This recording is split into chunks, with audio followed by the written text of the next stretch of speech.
இந்த படத்தோட ஸ்டார்டிங் சீனில் ஒரு பொண்ணை காட்டுறாங்க. இவ பேர் தான் ஆலிஸு. இவங்க அப்பா கிட்ட எனக்கு வெளியே கொஞ்சம் வேலை இருக்குது, அதனால் நான் கொஞ்ச நாள் வெளில போய் தங்க போகிறேன் அப்படின்னு சொல்ல, வெளியே வா, எதுக்கு, ஏன் அப்படின்னு சொல்லிட்டு 1008 கேள்வி கேட்டு, அப்படிலாம் நீ போகக்கூடாது, நம்ம குடும்பத்துக்குன்னு ஒரு ரூல்ஸ் இருக்குது, அதை ஃபாலோ பண்ணணும், அப்படி போகக்கூடாது சொல்லிட்டு ரொம்பவே ஸ்ட்ரிக்டாக சொல்லிடுறான். அடுத்ததாக அவன் வீட்டுக்கு ஒரு பார்சல் வருது. அதில் என்ன இருக்குன்னு பிரித்து பார்த்தா, இவன் ஆல்ரெடி ஹிட்லர் கூட வேலை செஞ்சிருப்பான் போல இருக்குது. அது சம்மந்தப்பட்ட ஃபோட்டோவும் இருக்குது. அது கூடவே ஒரு சிம்பிளும் இருக்குது. அந்த சிம்பிளை பார்த்த உடனே அவன் அது யாருக்கும் தெரியாமல் பேஸ்மெண்ட்டில் போய் ஒளிச்சு வைக்கிறான்.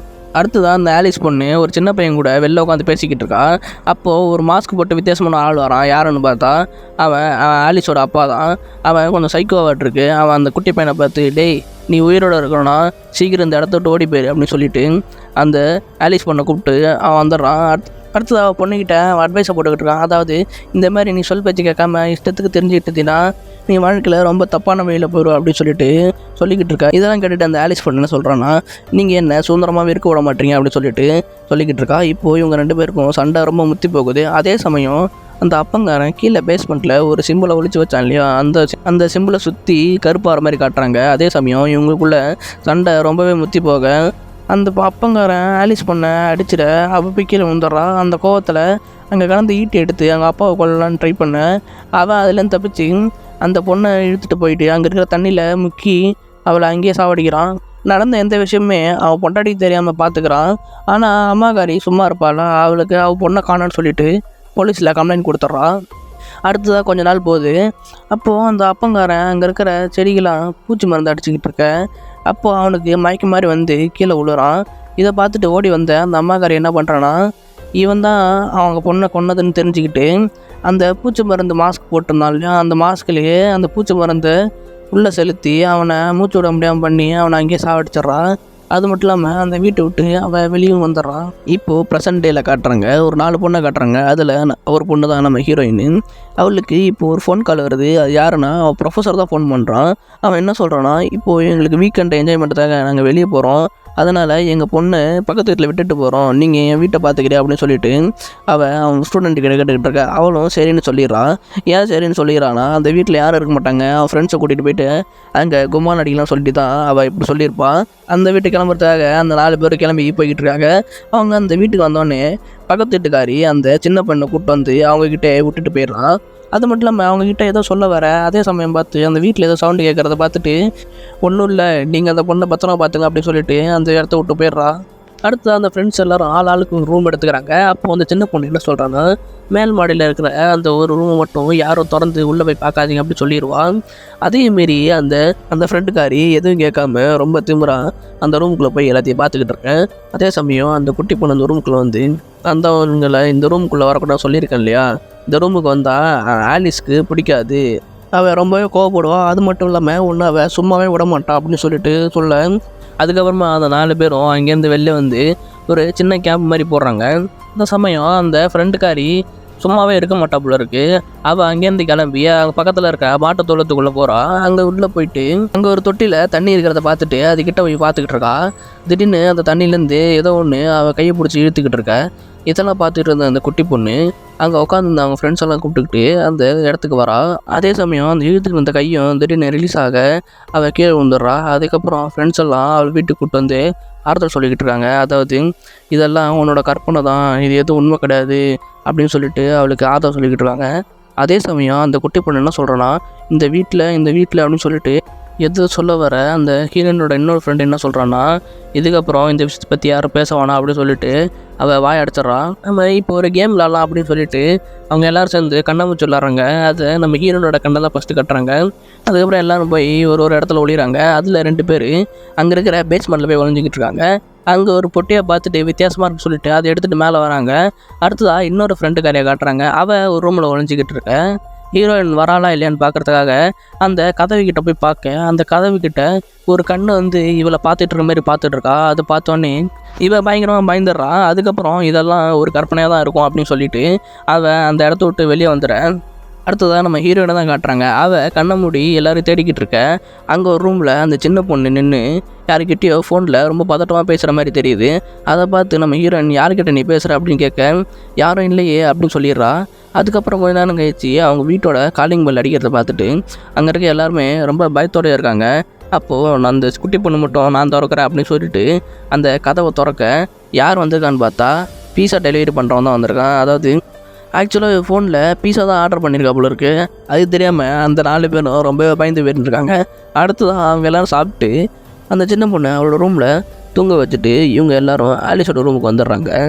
அந்த ரூமை சுற்றி முற்றி பார்த்துக்கிட்டு இருக்க அங்கே அவங்களுக்கு ஒரு ஃபோட்டோ கிடைக்குது. அந்த ஃபோட்டோவில் யார் இருக்காங்கன்னா, அதாவது நம்ம ஸ்டார்டிங் சீனில் பார்த்தோம்லே ஒரு ஃபேமிலி, அவங்க தான் அந்த ஃபோட்டோவில் இருக்கிறாங்க. அடுத்ததான் அவங்க பேஸ்மெண்ட்லேருந்து எடுத்துகிட்டு வந்த அந்த 2 பெட்டியும் திறந்து பார்க்குறாங்க. அதில் ஒரு லெட்டரும் அந்த சிம்பிளும் கிடைக்குது. அந்த சிம்பிளை பார்த்தோன்னே அந்த ஃப்ரெண்ட்ஸ் காரியில் ஒருத்தர் என்ன சொல்கிறான்னா, இதை பாருங்கள், இந்த சிம்பிள் வந்து ஒரு சாத்தானோட சிம்பிள், இது எங்கே இருக்கோ அந்த இடம் ஃபுல்லாக நெகட்டிவ் எனர்ஜி மட்டும்தான் ஸ்ப்ரெட் ஆகியிருக்கும் அப்படின்னு அவங்க சொல்லிகிட்டு இருக்க. அங்கே இருக்கிற யாருமே நம்ப மாட்டாங்க. அதுக்கப்புறம் இவன் இன்னும் தெளிவாக சொல்ல ஆரம்பிக்கிறான். அதாவது நம்ம சாதாரணமாக கோவப்படுறதுக்கும் இந்த சிம்பிள் இருக்கிற இடத்துலேருந்து கோவப்படுறதுக்கும் வித்தியாசம் இருக்குது. இந்த சிம்பிள் நம்ம கூட வந்தால் நம்ம கோவத்தை இன்னும் அதிகரிக்கும் அப்படின்னு சொல்லிக்கிட்டு இருக்கான். இப்படி அதிகரிக்கிறதுனால நிறைய பிரச்சனை வர வாய்ப்பு இருக்குது. அதனால் இது ரொம்பவே டேஞ்சரான சிம்பிள் அப்படின்னு சொல்லிக்கிட்டு இருக்கான். அதுக்கப்புறமா அங்கேருந்து எல்லோரும் தூங்க போகிறாங்க. அங்கே நம்ம ஹீரோனோட ஃப்ரெண்டுக்காரி அவள் பாய் ஃப்ரெண்டு கூட சேட் பண்ணிக்கிட்டு இருக்கான். அவள் கடைசியாக அவன் பாய் ஃப்ரெண்டுக்கிட்ட சரி நாளைக்கு நான் அவன்கிட்ட பேசுகிறேன் அப்படின்னு சொல்லிட்டு மெசேஜை போட அதுக்கு ரிப்ளை என்ன வருதுன்னா, நாளைக்கு நீ உயிரோடு இருந்தால் தானே அப்படின்னு சொல்லிட்டு மெசேஜ் வர. இவன் பதிலுக்கு நீ விளையாடாத போயிட்டு தூங்கு அப்படின்னு சொல்லிட்டு மெசேஜ் அனுப்பிட்டு ஃபோன் ஆஃப் பண்ணிட்டு படுத்து தூங்குறா. அப்போ அவள் பெட்ஷீட்டுக்குள்ளே ஏதோ ஒரு உருவம் வந்து அவளை அப்படியே கழுத்து நெரிச்சு அங்கேயே அவளை கொடூரமாக கொள்ளுது.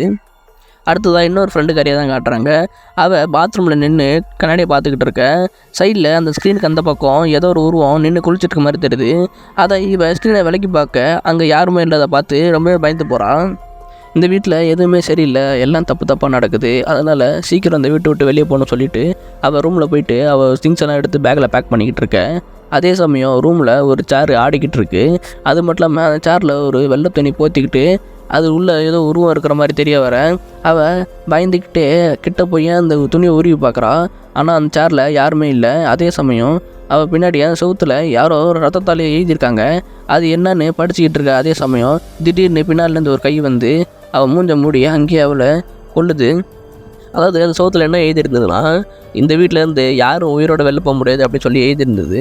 அடுத்ததாக ஹீரோயினோட கடைசி ஃப்ரெண்டை தான் காட்டுறாங்க. அவள் ரூமில் இருக்கும்போது ஏதோ சவுண்டு வருதுன்னு சொல்லிட்டு வெளில வந்து பார்த்துக்கிட்டு இருக்கா.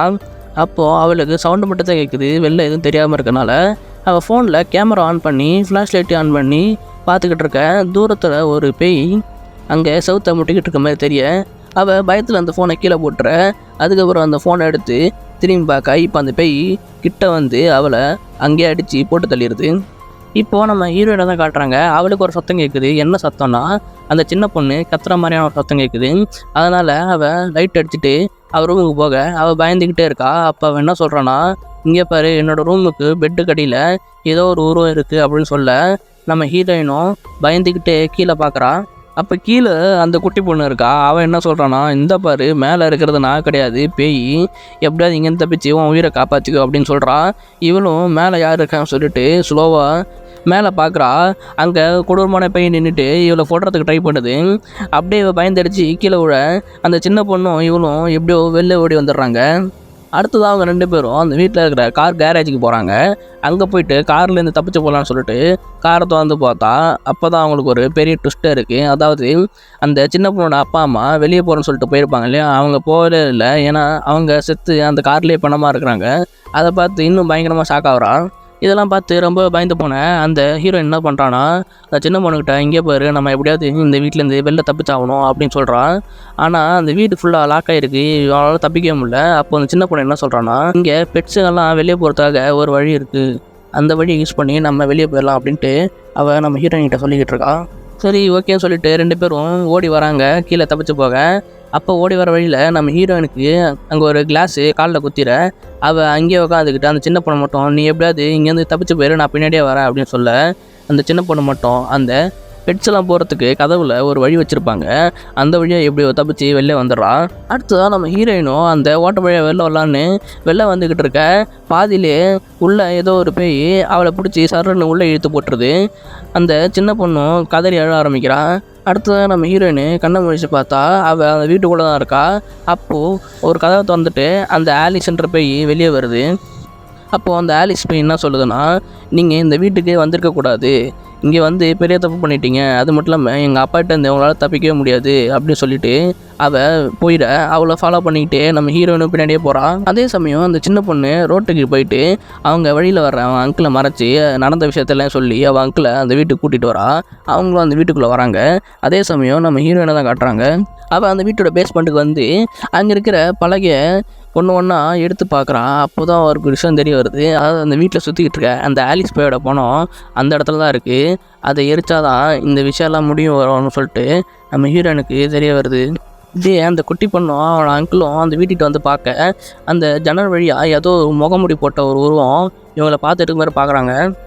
அந்த அங்கிள் என்ன சொல்கிறான்னா, எவன்டா அது வீட்டுக்குள்ளே இருக்குன்னு சொல்லிட்டு அவன் வேகமாக அந்த வீட்டுக்குள்ளே வர. அதே சமயம் நம்ம ஹீரோயினும் அந்த வீட்டு விட்டு வெளியே வரதுக்காக வரா. அவங்க 2 பேரும் பார்த்துக்கிட்டு, நீங்கள் ஏன் இந்த வீட்டுக்குள்ளே வந்தீங்க, சீக்கிரம் நம்ம இந்த வீட்டை விட்டு வெளியே போய் ஆகணும் அப்படின்னு சொல்லிக்கிட்டு இருக்க. இது எதையுமே கேட்காம அந்த அங்கிள் அங்கேயே நின்றுக்கிட்டு இருக்கேன். நம்ம ஹீரோயினு எப்படியா நம்ம தப்பிச்சோன்னு சொல்லிட்டு அது வெளியே ஓடி வந்துடுறான். அதே சமயம் அந்த அங்கிள் வெளியே நின்றுக்கிட்டு இருக்கும்போது திடீர்னு அந்த வீட்டிலேருந்து ஏதோ ஒரு உருவம் வந்து அவனை அப்படியே அந்த வீட்டுக்குள்ளே இழுத்துட்டு போயிட்டு சாவடிச்சிருது.